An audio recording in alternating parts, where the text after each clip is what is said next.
বর্তমান ক্রিকেট দুনিয়ার সেরা ফ্র্যাঞ্চাইজি ভিত্তিক cricket tournament Indian premier league IPL, যেখানে নিত্য নতুন টাকার ঝনঝনানি ক্রিকেটারদের আকৃষ্ট করে, যার ফলে বিশ্বের বাঘা বাঘা ক্রিকেটাররাও মৌমাছির মতো খেলতে আসেন এই লিগ।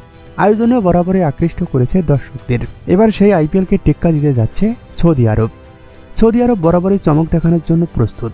পর্তুগিজ সুপারস্টার ক্রিস্টিয়ানো রোনালদোকে সৌদি প্রো লিগে খেলানোর ক্ষমতা যারা রাখে, তারা যে নিশ্চিতভাবে অন্যদের থেকে কিছুটা আলাদা তা বলার অপেক্ষা রাখে না। EPL, চ্যাম্পিয়ন লিগ, মেজর লিগের মতো ফুটবল টুর্নামেন্টগুলোকে টেক্কা দিয়েছে সৌদি প্রো লিগ। বিরাট মূলধন নিয়ে এবার ক্রিকেট আসরে নাম লেখার পরিকল্পনা করছে সৌদি আরব।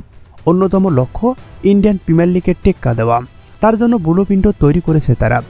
নৈপথ্যে অস্ট্রেলিয়ান ক্রিকেট বিশেষজ্ঞ নীল ম্যাক্সওয়েল। 500 মিলিয়ন পুঁজি নিয়ে এক গ্লোবাল T20 চালু করার কথা ভাবছে সৌদি আরব, যেখানে IPL এর থেকেও 3 গুণ দিয়ে কেনা হবে ক্রিকেটারদের।